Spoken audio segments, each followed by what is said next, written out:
Hey guys, welcome to the Black Film Guild. And today I want to talk to you guys about green screen keying.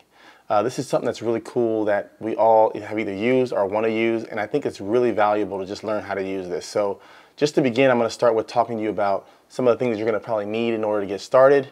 And then I want to move into how you set up the green screen key, and then later on about how to go into post-production after you get done with the green screen key. So just to begin, I'm going to start off with some of the things that you're going to need. So the first thing that you're going to probably need is going to be some kind of green screen to actually project on. So your camera, you're going to set up your camera, you're going to project that onto the green screen. The second thing you're going to probably need is you're going to need a lot of light. You're going to need a lot of different types of light in order to bounce onto the green screen. And the third thing you're going to need is your talent in order to stand in place. Well, actually, you don't really need a talent, but I think it works easier when you have a talent with you. And so when you get those different things set up, you're going to want to go ahead and set up your camera. You're going to want to go ahead and put your talent in front of the camera, and then you're going to want to set up your key. So I recommend the first things first is making sure that the light on the green screen is completely even. You're going to shine a lot of light on the green screen, make sure it's even. And that way when you do take it into post, you know that you're going to have a good key. It's going to be easy to key out. One of the things I recommend is that I recommend shooting when you're shooting in the video, is that shooting video for the green screen and in a minimum of a 4:2:2 color space. So for example, on the C100, I believe it's 4:2:0 color space, which just means that there's less information in order to project onto the green screen. So it's going to be the image is going to break up easier when you take it into post. So if you use the 4:2:2 color space, it's going to be a lot better when you're keying. You're going to be able to matte things better. It's going to be able to matte things a lot easier.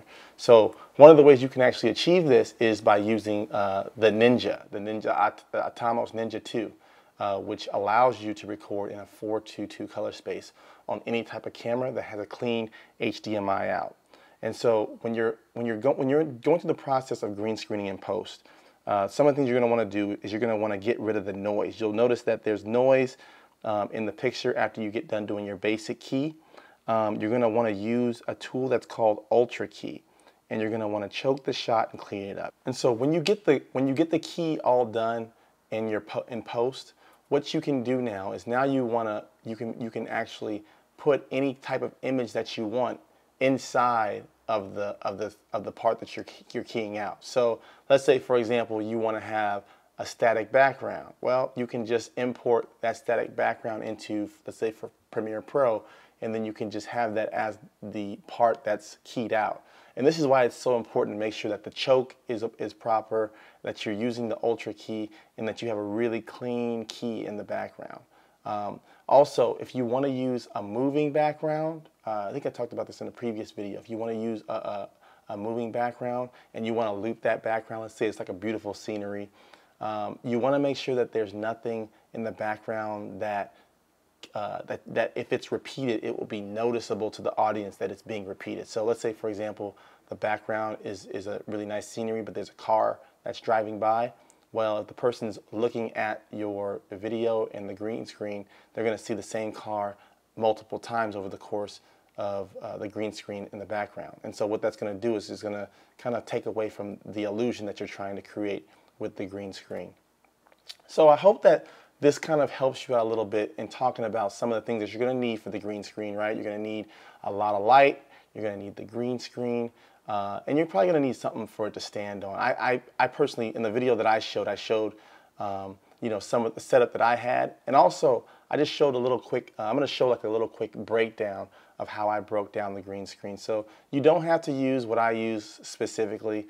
There's a lot of different options out there. I personally am not recommending anything particular. What I use is kind of a cheap way of green screening. I think I paid maybe about $100 for everything that you've seen in green screening materials. So it's not like a high-end professional green screen, but it gets the job done for me. So that's what I use. But there's plenty of options out there. If you have any questions about options, maybe I can help. But I think it all depends also on your needs. So maybe if you tell me what your needs are in the comments below, I might be able to recommend something for you. So I hope that helped you out a lot. Give it a thumbs up if it did. Please like and subscribe, and I'll see you guys again here soon.